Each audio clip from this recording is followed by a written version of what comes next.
우리 하나님 말씀 같이 보시겠습니다. 하나님 말씀 히브리서 11장 29절에서 30절까지 히브리서 신약성경 히브리서 11장 29절에서 30절 말씀, 우리 두 절 말씀 우리 같이 함께 합독하시겠습니다. 믿음으로 그들은 홍해를 육지같이 건넜으나 애굽 사람들은 이것을 시험하다가 빠져 죽었으며 믿음으로 7일 동안 여리고를 도니 성이 무너졌으며. 아멘.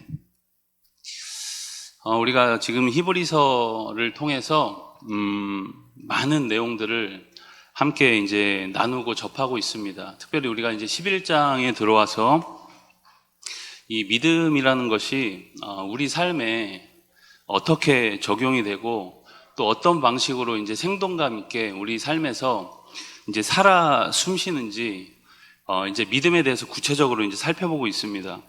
오늘은 특별히 이제 이스라엘의 민족들의 이제 모습을 보면서 믿음의 또 중요한 특징들과 또 어떻게 또 적용할 수 있는지에 대해서 이제 한번 살펴보려고 합니다. 오늘 우리가 읽은 말씀의 이제 배경은 이제 출애굽기 14장과 여호수아 6장의 말씀입니다. 모세의 영도 아래 이제 애굽을 탈출한 이스라엘 민족은 홍해 앞 바다와 이제 믹돌 사이에 이제 진을 치게 되죠. 지금 이스라엘은 애굽 군대에 추격을 받고 있는 그런 상황입니다. 애굽에서 나오긴 나왔지만 이제 바로의 왕이 바뀌어서 다시금 이제 이스라엘 사람들을 잡으려고 추격을 하고 있는 상황인 것이죠. 그런데 그 사이에서 이제 이스라엘 백성들이 뭐 장정만 60만이었으니까 뭐 거의 내 가족 기준으로 한다면 200만 정도는 됐겠죠. 그 많은 사람들이 그 사이에서 이제 이러지도 저러지도 못하고 이제 홍해 앞에서 진퇴양난에 빠져 있는 상황인 것입니다. 이런 상황 속에서 이제 그들은 공포와 두려움에 빠져서 이제 모세를 향해서 온갖 이제 원망과 불평을 늘어놓고 있는 상황인 것이죠. 애굽에는 매장지가 없어서 당신이 우리를 끌어내서 여기서 이제 죽게 하느냐고, 이 광야에서 죽게 하느냐고 막 그냥 악을 쓰고 악담을 퍼붓고 있는 그런 상황인 것이죠. 그냥 보기에는 이스라엘의 이런 행동이 우리가 그냥 일반적으로 생각하면 이해가 되기도 합니다. 그 상황에서 얼마나 여러분 두려웠겠습니까? 뒤에서 애굽 군대 쫓아오고 앞으로는 도망갈 곳이 없어서 막 그냥 그 사이에 이제 포위되어 있는 모습이 굉장히 이제 두렵고 긴박한 상황이라고 할 수 있겠죠. 그러나 여러분, 이스라엘 사람들은 상황이 조금 다릅니다. 방금 애굽에서 자신들을 하나님이 어떻게 구해내셨는지를 이제 이 애굽의 10가지 재앙이나 이제 행하면서 하나님이 그들에게 보여주었고 그들은 그것을 눈앞에서 바로 경험을 했습니다. 그러니까 여러분, 처음 이 상황이 맞닥뜨린 처음 상황이라면 그럴 만도 하지만 그들은 지금 믿음이 없을래야 없을 수가 없는 그런 상황이었던 것이죠.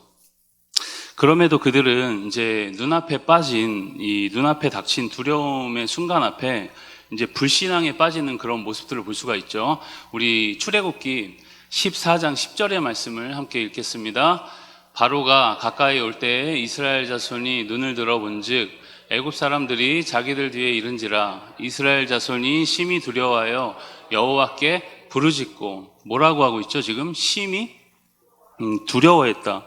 그들은 여러분 두려움에 사로잡혀서 이제 믿음을 다 까먹습니다. 여러분, 우리가 두려움에 사로잡히면 이제 있던 믿음이 다 그냥 완전히 잠식되는 것을 우리 삶에서도 많이 느끼게 되죠. 두려움에 그들 역시 온전히 집중이 되었습니다. 여러분, 우리가 이제 세상을 살다 보면 때로는 삶 가운데 너무 당황스럽고 또 두려운 상황에 우리가 자주 직면하곤 합니다. 나를 괴롭히는 사람 때문에 두렵기도 하고 또 맞닥뜨리기 힘든 상황 때문에 우리의 마음이 위축되기도 합니다. 때로는 가정의 문제, 건강의 문제, 또 물질의 문제로 우리가 두려움 가운데 많이 빠지게 되죠. 그런데 문제는 우리가 그런 상황 속에서 문제와 환경만을 바라본다는 겁니다. 문제와 환경만을 보게 되면 우리가 거기에 집중이 확 돼버리면 불신앙에 빠지게 되고 낙심하며 좌절하게 된다는 겁니다. 이스라엘도 마찬가지였습니다. 비슷한 상황인 것이죠. 뭐 크기는 좀 다르지만 그 본질은 비슷합니다. 여러분, 이렇게 불안에 떨고 있는 이스라엘 백성들에게 모세가 이야기합니다. 너희는 두려워하지 말고 가만히 서서 여호와께서 오늘 너희를 위하여 행하시는 구원을 보라. 너희가 오늘 본 애굽 사람을 영원히 다시는 보지 아니하리라. 무슨 말입니까? 문제에 집중하지 말고 하나님께 집중하라. 그렇게 이야기를 하는 겁니다. 그리고 나서 모세가 지팡이를 들어서 홍해 앞에 확 내밀죠. 그때 여러분, 홍해가 좌우로 갈라지면서 물벽이 생기고 그들이 이제 걸어갈 수 있는 마른 땅이 이 바다 사이에 드러나게 됩니다. 여러분, 그 상황을 여러분들이 한번 머릿속으로 상상을 해보면 여러분 어떠세요? 물벽이 여러분 뭐 바다, 그래도 홍해 바다니까 물벽이 여러분 뭐 조금 이렇게 생긴 게 아닐 거 아닙니까? 굉장히 여러분 크게, 또 굉장히 뭐 큰 모습으로 물벽이 생기고 이제 그 사이로 들어가야 하는 이제 그런 상황인 거죠. 그 상황을 우리가 머릿속에 상상하면은 뭐 멋있기도 하겠지만 뭐 굉장히 두려운 상황이기도 합니다. 극복할 수 없을 것 같았던 그 상황이, 그러나 바닷길이 생기면서 완전히 반전이 됩니다. 그런데 여러분, 오늘 우리가 믿음에 대해서 이야기를 하고 있습니다. 여기서 좀 의문이 들죠. 방금 전까지만 해도 이제 두려움에 빠져서 막 불평불만하다가 모세를 통해서 홍해가 갈라졌고 그들이 그 사이를 걸어간 것이 뭐 그렇게 큰 믿음이라고, 오늘 말씀 29절은 그것을 믿음이라고 그렇게 표현을 하고 있을까요? 과연 여러분, 믿음장에 이제 기라성 같은 수많은 믿음의 조상들과 함께 오늘 말씀은 보기에 따라서 다소 하찮아 보이는 내용이 포함될 만큼 이스라엘 백성들의 믿음이 그렇게 대단해 보이지는 않습니다. 우리 배경을 알고 나면. 그런데 오늘 말씀은 그들이 그 바닷길을 건너갔다는 것 자체를 이제 믿음으로 여겨주신다는 거죠. 여러분들 생각 어떠신가요? 이 이스라엘 백성들의 믿음이 대단해 보입니까? 그냥 그 사이를 걸어갔다는 것 그 자체가 큰 믿음처럼 여러분 여겨지시나요? 여러분, 우리가 살다 보면 이제 매번 믿음이 충만하지는 않죠. 오늘 이스라엘 백성들처럼 하나님의 능력 우리가 매 순간 경험을 합니다. 크게 경험하기도 하고 작게 소소하게 경험하기도 하고 매 순간 우리가 경험을 하죠. 그럼에도 불구하고 우리 마음이 매번 왔다 갔다 하죠. 어떨 때는 여러분 믿음이 충만한 것 같기도 하고, 또 어쩔 때는 보면은 내가 내 자신의 모습을 봐도 이게 불신자인가 믿음이 있는 사람인가, 도대체 내가 10년 20년은 그래도 믿었는데 이게 참 이 모습이 뭔가, 나의 믿음이 뭔가, 그런 생각도 많이 하게 됩니다. 이스라엘 백성들도 여러분 그랬습니다. 불신자보다 더 격렬하게 하나님을 불신하죠. 그런데 그들은 이 결정적인 순간에 하나님의 인도를 따르게 됩니다. 여러분, 아까도 우리가 얘기했듯이 상상을 해보면 눈앞에 바닷길이 생기고 좌우에 물벽이 크게 생깁니다. 그 사이를 여러분 200만 넘는 사람들이 건너가야 합니다. 아쿠아리움 여러분 구경 가면 여러분 그 사이 보면 어떠세요? 아쿠아리움 여러분 가보셨나요? 안 가보셨나요? 아쿠아리움이 뭔지는 아시죠, 여러분? 아쿠아리움 가면 여러분 막 돌고래도 있고 뭐 그 안에 막 수족관처럼 큰 수족관이잖아요. 그럼 그 사이를 걸어가면 어떻습니까? 네, 멋있잖아요, 그렇죠? 멋있다고 해주십시오. 멋있잖아요, 여러분. 멋있지 않습니까? 그런데 여러분, 이제 아쿠아리움은 아니잖아요. 지금 그 사람들이, 이 이스라엘 사람들이 홍해를 건넌다는 것은 아쿠아리움 지금 구경 간 것도 아니고, 길을 건너다가 갑자기 여러분 이 거대한 물벽이 갑자기 해체된다고 생각하면 그 길을 건너간다는 것이 뭐 한 명만 빨리 건너가는 거라면 여러분 뭐 그것이 뭐 가능하겠지만, 빨리 뛰어서 200만 명이 넘는 사람이 거길 건너가려고 한다면 그것이 언제 이렇게 다칠지 모르기 때문에 굉장히 두려운 일일 겁니다. 그러나 그들은 그렇게 불평을 하다가도 말씀에 따라서 그 길을 건너간다는 거죠. 그 순간 하나님의 도우심을 믿고 그들이 불평불만했고, 방금 전까지만 해도 그럼에도 불구하고 모세의 영도 아래 어쨌든 그들은 순종하여 그 길을 믿고 건너갔다는 겁니다. 그래서 여러분, 우리가 믿음이라는 것을 너무 비장하고 또 거창하게만 생각하면 우리가 믿음의 삶을 살 수가 없습니다. 우리가 징징징징 대기도 많이 하죠. 하나님 앞에 징징징 대기도 하고 진짜 막 부족한 모습들이 너무 많은데, 그럼에도 불구하고 이제 순종하는 걸음을 걷는 게 믿음이라는 거죠. 그리고 결정적인 순간에 우리가 어디로 넘어지느냐라는 것이 믿음에 있어서 여러분 굉장히 중요한 겁니다. 여러분 아무리 믿음 해도 믿음의 결정이 없으면 우리가 믿음의 사람이라고 할 수 없겠죠. 다소간에 우리 삶에 불평이 있어도 완벽하진 않아도 말씀 따라 결국은 가는 것, 그것이 여러분 믿음이라는 겁니다. 여러분 마태복음 21장에 보면 이제 두 아들에 대한 비유가 등장합니다. 아버지가 두 아들에게 포도원에 가서 일을 좀 하라 그렇게 이야기를 하죠. 그런데 큰 아들은 가겠다고 하고 어떻게 합니까? 가지 않습니다. 그런데 둘째 아들은 뭐라 그러죠? 가기 싫습니다 하고 나서 그렇게 하고 나서 이제 그 후에 뉘우치고 결국엔 이제 포도원으로 가서 일을 하게 되죠. 그 둘 중에 누가 아버지 뜻대로 했느냐라고 이렇게 예수님이 묻는 겁니다. 여러분들은 누구라고 생각하세요? 누구라고 생각합니까? 그렇죠. 작은 아들이죠. 마음도 여러분 작은 아들이라 우리가 할 수 있습니다. 여기서 우리는 여러분 믿음의 이제 중요한 특징을 볼 수 있습니다. 여러분 우리가 물론 첫째 아들처럼 말도 좀 이쁘게 하고 말도 순종적으로 좀 하고 대답도 충성스럽게 하고 마음도 온전하고 행동조차도 이렇게 올바르고 그렇게 가서 진짜 이렇게 일까지 잘 했다면 모든 모습이 완벽하죠. 훨씬 더 만족스러운 모습입니다. 그런데 여러분 우리가 언제나 그렇습니까? 그렇지 않다는 거죠. 때로는 불평도 있고 물론 여러분 이 말씀은 이 두 아들에 대한 비유는 조금 더 심오한 그 차원의 이제 뜻이 있긴 하지만 이제 이 말씀을 볼 때 우리가 이제 적용을 하자면 때로는 우리 삶에 불평도 있고 또 의심도 있고 게으름도 있고 우리 삶에 불평도 있다는 겁니다. 부족함이 있다는 거죠.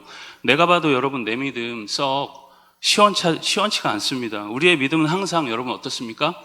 갈짓자죠. 여기 갔다 저기 갔다 조금 마음에 따라서 왔다 갔다 하는 모습을 우리가 많이 봅니다. 그런데 믿음이라는 것이 우리를 완벽한 삶으로 이끌어주면 얼마나 좋겠습니까? 그러나 완벽한 삶으로 이끌어주는 것이 아니라 더 중요한 건 결국엔 목표점을 향하도록 도와준다는 겁니다. 마음은 왔다 갔다 하지만 세계관이 바뀌는 거죠. 분명한 건 이 홍해를 건너서 하나님이 약속하신 땅에 들어가야 한다는 사실을 분명하게 붙들게 해준다는 거죠. 여러분 때로는 가지 않겠다고 불평도 했지만 결국은 여러분 포도원으로 가서 일을 하는 겁니다. 이것이 여러분 믿음의 아주 중요한 특징이자 요소라는 겁니다. 그런데 여러분 이제 이스라엘 백성이 바다를 건너자 이제 뒤따르던 애국 군대도 이 바닷길을 건너갑니다. 그런데 29절은 이렇게 이야기를 하죠. 우리 29절 말씀을 같이 함께 화면을 통해서 읽겠습니다. 믿음으로 그들은 홍해를 육지같이 건넜으나 애굽 사람들은 이것을 시험하다가 빠져 죽었으며 애굽 사람들은 뭐라 그러죠? 이것을 시험하다가 빠져 죽었다. 조금 아무튼 여러분 이해하기 힘든 말씀입니다. 애국 사람들이 뭐 하나님을 그 순간에 시험했겠습니까?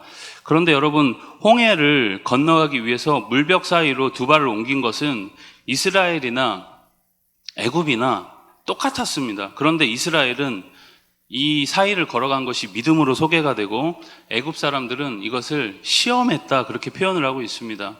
여러분 어떤 행동을 하든지 여기 믿음장이니까 믿음에 대해서 이야기를 하는 거니까 믿음에 근거 없이 행동하는 것에 대해서 이제 오늘 저자가 경계를 하고 있는 겁니다.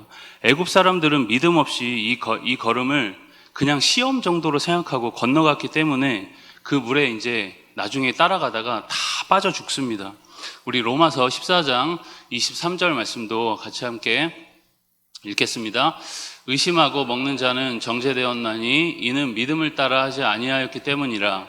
믿음을 따라 하지 아니하는 것은 다 죄니라. 믿음을 따라 하지 아니하는 것은 뭐라고요? 다 죄다 그렇게 이야기를 합니다. 조금 여러분 그렇죠. 여러분 그런데 믿음에 근거하지 않으면 어떤 행동도 하나님 보시기에는 본질적으로 보면 죄라는 겁니다. 믿음이 있어야 여러분 방향이 바로 잡히게 되고 결국은 하나님이 원하시는 목적지로 이 믿음이 향하도록 우리를 도와준다는 겁니다. 여러분 신자와 불신자의 삶에 여러분 크게 다른 게 있나요?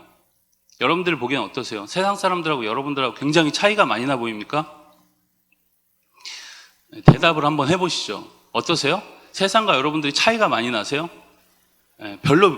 그렇죠. 별로 안 다르죠. 굉장히 비슷하다고 저도 많이 느낍니다. 보기에는 굉장히 비슷하죠. 신자건 불신자건 욕심도 많고 또 때론 다툼도 있고 부족함도 있습니다. 그런데 분명한 차이가 있다면 믿음의 존재 유무라는 겁니다.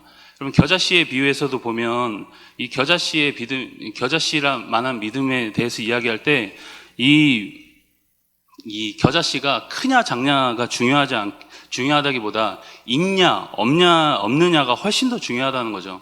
여러분, 믿음이라는 것은 있으면 결국은 자라나게 된다는 겁니다. 여러분, 그 믿음이 목적지를 향하도록 도와준다는 거죠. 그래서 신자는 여러분 좌충우돌해도 결국은 어쨌든 목적지를 향해 걷고 있는 반면, 불신자는 결국 아무리 선해 보여도 멸망을 향해 걷고 있다는 겁니다. 믿음이 없느냐 있느냐의 차이인 겁니다. 착하냐 여러분 나쁘냐를 가지고 그래서 여러분 기독교를 이야기하기 시작하면 답이 나오지가 않습니다. 네가 정의롭냐 내가 정의롭냐 가지고 서로 싸우지만 여러분 누가 정의로운지 아무도 답을 해줄 수가 없습니다. 그래서 여러분 우리 기독교는 믿음에 대해서 이야기를 하는 거죠. 결과적으로 이스라엘 백성들은 믿음으로 홍해를 육지같이 건너갔습니다. 하나님은 이렇게 믿음으로 하는 모든 일에 반드시 역사하십니다. 그리고 이 믿음은 나의 의지나 어떤 용기에서 나오는 것이 아닙니다. 원천적으로 보면. 그래서 히브리서 12장으로 가면 바로 그런 말씀이 나오죠. 믿음의 주요 또 온전케 하시는 예수님을 바라보라. 그러므로 여러분 우리가 주위 환경과 또 나의 연약함에 너무 여러분 우리가 집중하지 마시고 이 환경과 조건을 주장하신 하나님을 우리가 바라보고 묵상할 수 있길 바랍니다. 여러분 주님을 깊이 묵상하고 생각하면 여러분 우리 가운데 믿음이 나도 모르는 믿음, 있는지도 몰랐던 그 믿음이 새록새록 생긴다는 겁니다. 여러분 나폴레옹 아시죠? 나폴레옹은 중요한 전장을 할 때마다 참모들을 불러서 특별한 지시를 내리는 것이 아니라 그들의 얼굴을 뚫어지게 바라보았다고 합니다. 그리고 힘있게 그들의 손을 잡고 악수를 한 뒤에 한 사람씩 전쟁터로 보냈다고 합니다. 이때 참모들은 이 나폴레옹의 결연한 얼굴을 보고 전쟁터에서 조국을 위해 목숨을 바쳤다고 합니다. 여러분 전능하신 하나님께 우리가 하물며 집중하면 우리의 믿음이 다시금 힘을 얻을 수 있게 된다는 거죠. 여러분 이렇게 믿음으로 홍해를 건넌 그들이 오랜 시간 광야를 거쳐 요단강을 건너 가나안 땅에서 처음으로 만난 이제 어려움이 바로 여리고성이었습니다. 그들 앞에는 여리고성이 굳게 버티고 있었던 거죠. 다시금 그들에게 믿음이 요청되는 상황에 그들이 맞닥뜨린 겁니다. 이스라엘 백성들은 젖과 꿀이 흐르는 그 가나안 땅을 젖과 꿀이 흐르는 좋은 땅으로만 알고 그 가나안에 들어갔을 겁니다. 그런데 그들 앞에 버티고 서 있는 것은 바로 견고한 성 여리고성이었습니다. 아마 그들이 힘들게 거기까지 왔는데 굉장히 절망하고 좌절했겠죠. 그러나 그들은 다시 한번 믿음을 사용합니다. 우리 30절도 오늘 말씀 30절 함께 읽겠습니다. 믿음으로 7일 동안 여리고를 도니 성이 무너졌으며 어떻게 됐다고요? 믿음으로 7일 동안 여리고를 도니까 성이 무너졌다는 겁니다. 여러분 여리고성을 무너뜨리기 위해서 여호수아를 통해서 주시는 그들은 하나님 말씀에 귀를 기울입니다. 여호수아 6장에 보면 여호수아가 그들에게 이야기를 하죠. 그 왕과 용사들을 내 손에 붙였으니 너희 모든 군사는 성을 둘러 성 주위를 매일 한 번씩 엿새 동안 돌고 일곱째 날에는 그 성읍을 7번 돌라는 겁니다. 그럼 여러분 몇 바퀴죠? 그럼 전혀 저 말씀에 집중 안 하고 계시는 거죠? 그럼 몇 바퀴 도는 겁니까? 매일 6일 동안 한 바퀴씩 돌고 7일째에 7바퀴를 돌면 몇 바퀴입니까? 네, 그렇습니다. 13바퀴를 돌면은 그 성이 무너질 것이다 라는 겁니다. 아무 전략도 없죠. 그냥 거기를 돌라는 겁니다. 그들은 그 말씀에 순종을 할까 안 할까요? 순종을 하게 되죠. 그런데 그 성을 도는 동안 중요한 조건이 있었습니다. 이제 언론의 자유가 완전히 봉쇄가 되죠. 아무 말도 할 수 없었습니다. 여러분 이유가 뭘까요? 이스라엘 백성들의 주특기가 뭡니까 여러분? 주특기가 뭐죠? 원망과 이제 불평하는 것이 그들의 주특기였습니다. 만약에 언론의 자유가 있었다면 몇몇 사람들이 이제 성을 돌다가 입을 열었겠죠. 그렇죠? 아마 입을 열었을 겁니다. 그리고 말했겠죠. 이게 맞아? 지금 이게 맞아? 이게 지금 맞냐고. 난 그만할래. 이건 미친 짓이야. 하려면 너나 해. 막 이러면서 이제 막 원망하고 또 불평하고 막 악담을 퍼부었겠죠. 만약에 그랬으면 이제 승리고 뭐고 없었을 겁니다. 그러나 그들은 입을 다물고 인내하면서 7일 동안 여리고성을 총 13바퀴를 묵묵하게 돕니다. 말을 할 수도 없는 상황에서 그들에게 이 행진은 아마도 기다림과 또 인내의 행진이었을 겁니다. 그런데 정확히 13바퀴를 돌고 승리를 외칠 때, 여호와께서 너희에게 이 성을 주셨다라고 외쳤을 때 어떻게 됩니까? 그 성벽이 와르르 하고 여러분 무너집니다. 여러분 믿을 수 없는 일이죠. 여리고성은 여러분 굉장히 견고한 성입니다. 그런데 여러분 그 성벽이 무너집니다. 여러분 이렇게 여러분 오늘 우리가 또 한 가지 살펴볼 믿음의 중요한 여러분 요소나 특징이 있다면, 여러분 믿음이라는 것은 우리의 주장을 내려놓는 순종이기도 하고 때로는 여러분 한편에 또 기다림이기도 합니다. 여러분 믿음의 역사는 하나님이 명하시는 때를 다 채워야 일어납니다. 하나님이 때로는 믿음이 있는데도 불구하고 우리를 기다리게 하시죠. 그런데 우리는 조급증에 걸려서 너무 하나님이 빠르게 역사해 주기를 기대합니다. 그럼 여러분 내 주장이 앞서게 되고 문제가 점점 꼬이게 되죠. 조급하게 되면 여러분 실수하게 됩니다. 여러분 그래서 믿음의 중요한 요소가 있다면 바로 기다림이라는 겁니다. 기다림. 여러분 오늘 우리가 이 밤에 우리가 해결할 수 없는 문제, 또 여러 가지 어려움을 가지고 주님 앞에 나오셨다면 여러분 그게 무엇이든 그 문제를 주님께 맡기고 주님의 역사를 기대하는 밤 되길 축복합니다. 여러분 주님의 때가 차면 주님은 반드시 우리 가운데 역사하실 겁니다. 그간 여러분 불평하고 또 원망했더라도 우리가 말씀 따라 바닷길에 여러분들의 두 발을 내딛으시면 여러분 하나님 분명히 역사하십니다. 그리고 기다리고 인내하면서 우리의 주장을 내려놓고 여러분 여리고 성벽을 우리가 돌 수 있기를 바랍니다. 그럼 여러분 견고해 보이는 그 성벽, 우리 삶의 그 여러 어려움들이 아마도 주님께서 원하신 때에 와르르 하고 무너질 겁니다. 여러분 그것을 믿고 오늘도 기도의 자리에서 승리하는 주의 자녀들 다 될 수 있길 주님의 이름으로 축원드립니다.